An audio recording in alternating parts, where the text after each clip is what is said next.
meu canal. Aqui vamos tratar de assuntos interessantes. Fica ligado no nosso canal, se inscreva, dê o seu like e vamos ao que interessa. A paz do Senhor, queridos amados irmãos, aqui é o Gilson da comunidade dos discípulos. E hoje, irmãos, nós vamos falar sobre o real significado do Natal. Eu fiz um pequeno estudo, antes do Natal, para trazer os irmãos este assunto. Dei uma paradinha nos estudos do período interbíblico, porque eu estou meio adoentado, então tem muita coisa, tem muito vídeo ali ainda, tem muito trabalho ainda para editar em relação ao estudo do período interbíblico, e eu dei uma paradinha. E resolvi fazer esse pequeno estudo, irmão, sobre o real significado do Natal. Eu espero que sirva de edificação, de crescimento espiritual para a vida de cada irmão, A gente sabe muito bem que muitos irmãos têm comemorado o Natal, têm levado para dentro de suas casas a árvore de Natal, o pinheiro. Muitas congregações levam para dentro de suas congregações também esse pinheiro, alguns pastores sabem até o significado real, daquele pinheiro ali, mas talvez não fale para os irmãos. Mas eu quero aqui deixar nesse estudo isto bem claro, que o real significado daquele pinheiro, para que os irmãos não estejam ali adorando algo ou fazendo algo de forma ignorante, porque Deus não vai ter ninguém por ignorante, irmão, naquele dia. Então eu quero trazer a você esse pequeno estudo, que sirva de bênção para você, para a sua vida espiritual, crescimento, que você chame seu pai, sua mãe, seus amigos, seus irmãos da igreja, e se reúnam, irmão, para ir assistir essa aula. Faça anotações, certo? Se vocês quiserem fazer algum comentário a respeito, pode fazer, na medida do possível nós estaremos respondendo, amém? E vamos irmão, vamos iniciar nossa aula, esta aula que vai ser uma aula abençoada para a glória de Deus, amém? E aí a gente tem uma pequena imagem de uma árvore de Natal, amados, com seus enfeites, certo? Então nós iremos estar falando sobre isso, essa imagem, essa figura que muita gente coloca dentro dos seus lares e não sabe a maldição que está trazendo para si mesma e para a sua própria família e para o seu lar. Será que o Natal que conhecemos é realmente o verdadeiro? A palavra Natal significa nascimento. Em muitos lugares se comemora o Natal no dia 25 de dezembro, como se fosse o dia em que o Senhor Jesus nasceu. Contudo, não é o nascimento dele, pois as Escrituras não revelam a data de seu nascimento, e com certeza não foi no dia 25, como se dizem por aí. Quando Cristo nasceu, havia pastores que estavam pastoreando as ovelhas ao ar livre, ou seja, cuidando delas à noite, perto de Belém. A estação fria e chuvosa começa em outubro, e os pastores das regiões montanhosas e frias, como nas redondezas de Belém, tinham o cuidado de colocar suas ovelhas em abrigos para que elas fossem protegidas à noite. O tempo mais frio, que era acompanhado de neve, ocorria em dezembro. Existe uma boa chance, embora não seja definitiva, de que o nascimento de Jesus Cristo possa ser em setembro. Se Jesus não nasceu no final do mês de dezembro, por que escolheram a data para comemorar tal acontecimento? Ou seja, o nascimento de Jesus. Se entender isso, irmão, é necessário que voltemos ao tempo de Noé. Uma parte da palavra de Deus em Gênesis relata a vida de Noé, quando ele começou a cultivar vinhas e bebeu de sua plantação e embriagou-se e foi visto nu pelos seus filhos. A palavra de Deus diz que Noé era um homem justo e íntegro entre os seus contemporâneos. Noé andava com Deus, isso está em Gênesis 6:9, e gerou 3 filhos, Sem, Cã e Jafé, Gênesis 6:10. Sendo Noé lavrador, passou a plantar uma vinha, bebendo do vinho, embriagou-se e se pôs dentro de sua tenda. Cã, pai de Canaã, vendo a nudez do pai, fê-lo saber, fora a seus 2 irmãos. Então Sem e Jafé tomaram uma capa, puseram-na sobre os próprios ombros de ambos e, andando de costas, rostos desviados, cobriram a nudez do pai, sem que a vissem. Isso está em Gênesis 9, do versículo 20 ao 23. Despertando Noé de seus vinhos, soube que lhe fizeram o filho mais moço. Gênesis 9, 24. E disse: maldito seja Cã. Gênesis 9, 25. Toda a geração de Cã foi amaldiçoada e todos deixaram o caminho de... O uso da expressão vendo a nudez do seu pai. Primeiramente, o uso da expressão vendo a nudez do seu pai. A mesma expressão aparece no Levítico, se referindo a um ato sexual. Nenhum de vós se chegará àquele que lhe é próximo de sangue, para de descobrir a sua nudez. Eu sou o Senhor. Levítico 18:6. Não tomarás a irmã da tua mulher, de modo que lhe seja um rival, descobrindo sua nudez com a de tua mãe durante a vida. Levítico 18:18. Não se chegará a uma mulher durante a sua menstruação para descobrir a sua nudez. 18:19. Levítico 18:19.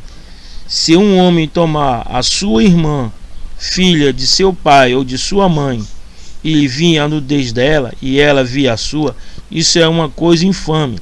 Será exterminado sobre os olhos de seus patriotas. Descobriu a nudez de sua irmã, levará a sua iniquidade. Levítico 20, versículo 17. Portanto, como os 2 livros têm, acredita-se que uma composição aproximada é lógica. Propor que o sentido da expressão seja o mesmo. Portanto, no mito fixado na Bíblia, após ficar bêbado com o vinho, Noé teria tido uma relação sexual com seu filho mais novo. Segundo Rodrigues, afirma que muitos dos intérpretes, inclusive, concordam com esta teoria. Porém, ele faz 2 perguntas.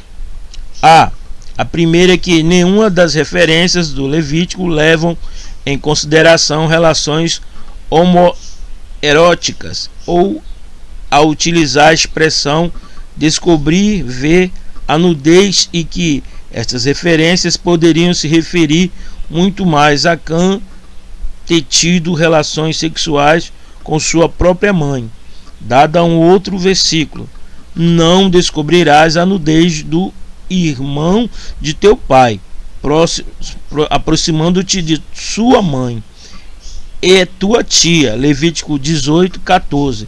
Segundo Rodrigues, este trecho diz que a nudez é uma metáfora para a esposa, mulher do homem. Porém, se voltarmos para o versículo do capítulo 20, 17, que diz: em um momento, mulheres poderiam ter esposas no início da história judaica. Se ele estivesse errado, também se comprova que a expressão também poderia ser usada entre relações entre pessoas do mesmo sexo. Se acredita que Rodrigues está enganado. O crime de Cã contra seu pai torna-se o incesto, e aí vemos que por causa disso o pai amaldiçoa o filho e toda a sua descendência. Bom, amados, essa expressão viu a nudez de seu pai é uma expressão oriental. De acordo com alguns rabinos, tem 4 interpretações. A primeira seria que Noé pode ter sido sodomizado. A segunda é a questão do incesto. A terceira é que houve relação sexual com a esposa de Noé. E a quarta foi exposto, né, a sua nudez. Aí a gente tem algumas referências bíblicas: Levítico 18:8, Levítico 18:14, Levítico 18:11 e Deuteronômio 17:20. Foi necessário, irmão, falar um pouco sobre essa questão de Noé, para que se entenda agora o que vem, né? Então, irmãos, Cã casou-se com Semíramis. Cã, ele casou-se com Semíramis e tiveram um filho, Nimrod. Ele matou o próprio pai e casou-se com sua mãe e foi fundador da Babilônia, Nínive e outras cidades pagãs, e tentou construir a Torre de Babel, porém Deus não permitiu. Nimrod introduziu o ocultismo e o sistema religioso pagão que é utilizado até hoje. Seu tio-avô o matou, pois ele estava se opondo aos desígnios de Deus. Semíramis, sua mãe e esposa, mentiu e espalhou a mentira de que ele não havia morrido, e sim que havia ido para o céu pois se dizia Deus, o Deus Sol. Semíramis engravidou-se, né? E dizia que a criança era um presente de Deus, dos deuses, que era a reencarnação de Nimrod. Daí que surge a doutrina da reencarnação, que muitos acreditam, mas na verdade a criança era o fruto de uma traição, pois seu marido e filho já estava morto, irmãos. E aí, amados, nasce Tamuz. Em 25 de dezembro nasce Tamuz, Deus Sol dos egípcios, babilônios, gregos, persas, romanos e hoje do SS, Sociedade Secreta. Conforme a Enciclopédia Britânica, ela cita Semíramis como uma personagem histórico a que se atribui a influência da fundação da Babilônia e que talvez ela seja a primeira sumo sacerdotisa de uma religião. Na Babilônia se originou-se, irmãos, as abominações, as prostituições, a magia, o sacrifício de seres humanos, idolatria, e todas as falsas religiões e seitas do mundo tiveram sua origem na Babilônia, sobre o comando de Nimrod, Semíramis e Tamuz, amados. Amados, a morte de Tamuz, ela se deu quando ele foi caçar na mata, né? E aí um animal selvagem o matou e o seu corpo ficou durante um certo tempo nessa mata, e sua mãe Semíramis encontrou o corpo de seu filho, né, em um tronco de árvore apodrecido. Ela diz para as mulheres chorarem e jejuarem, né, durante 40 dias. E o que é que acontece? Essas mulheres também passam a criar, né, até a prática de troca de presentes, né, irmão, que elas depositavam aos pés do pinheiro. Porém, né, a história diz também que o tronco onde o corpo de Tamuz estava, havia ali um galho de um pinheiro, né?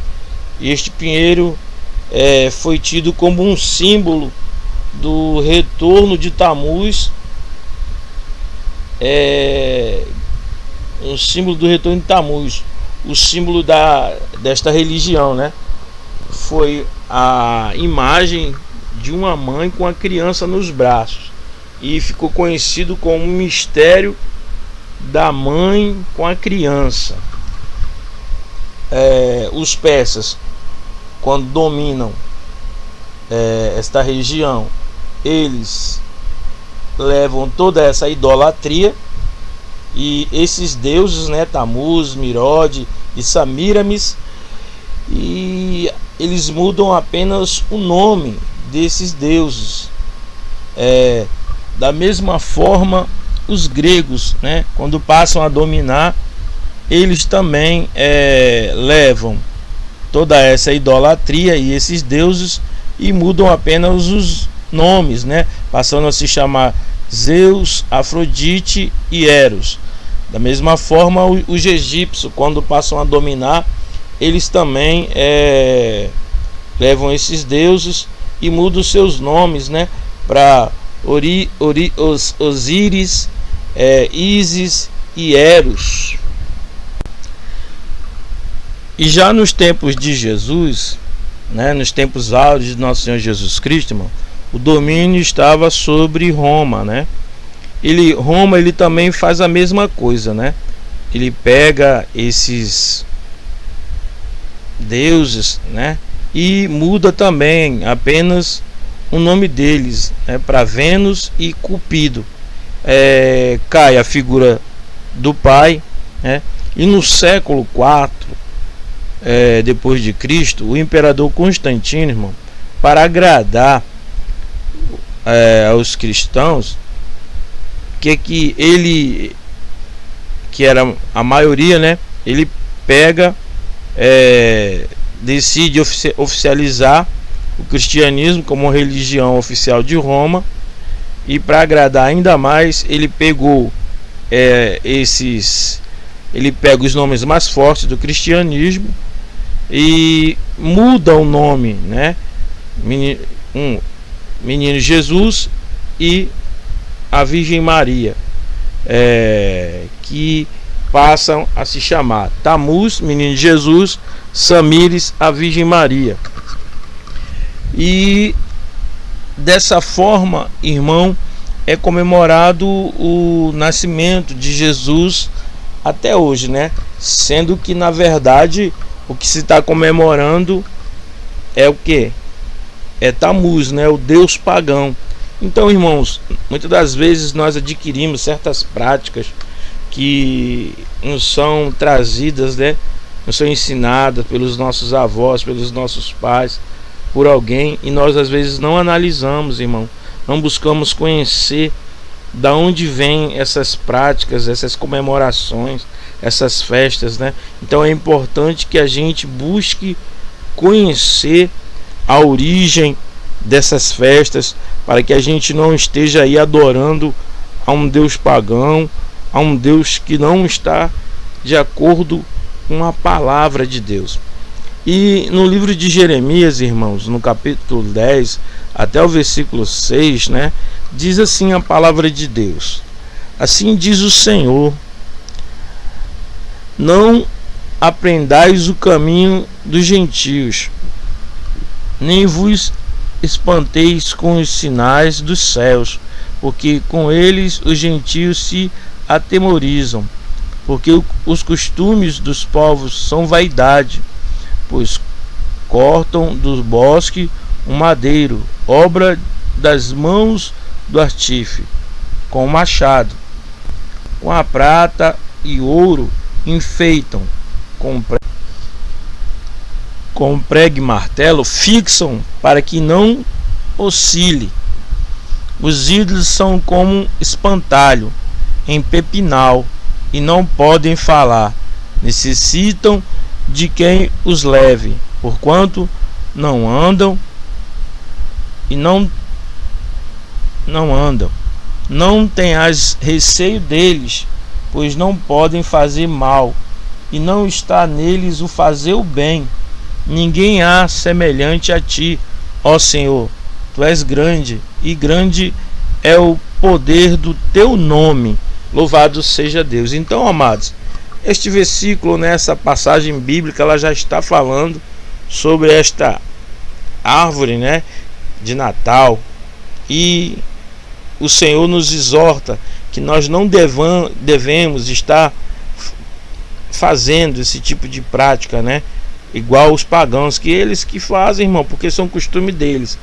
Nós devemos adorar apenas a quem? A Deus, irmão.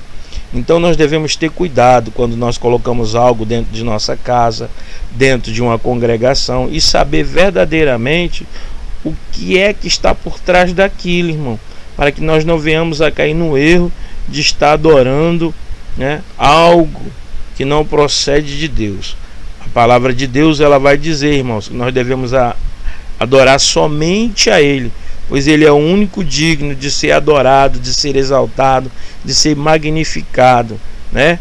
Diz a palavra de Deus: não a nós, Senhor, mas ao teu nome damos glória, porque tu és o Rei da glória. Então toda a honra, toda a glória, todo o poder, toda a majestade, toda a adoração, somente a Deus, irmãos. Só Ele é digno de ser adorado, de ser glorificado e de ser exaltado. A Ele, a Jesus Cristo, seja dado toda a glória. Amém, amados? Que essa ensino nos sirva, né, de lição, e que possamos, a partir de hoje, irmão, colocar, né, em prática em nossas vidas, e não estar adorando certas coisas que nos é imposta, até mesmo por líderes religiosos que sabem de tudo isso, irmão, porque muitos deles têm o conhecimento, né? Eles estudaram, mas o que é que eles fazem? Eles querem, irmão, apenas fazer de muitos meio de arrecadação, de tirar o dinheiro do povo, e a verdade fica encoberta. Então, irmão, que esta lição, né, que esse ensino sirva de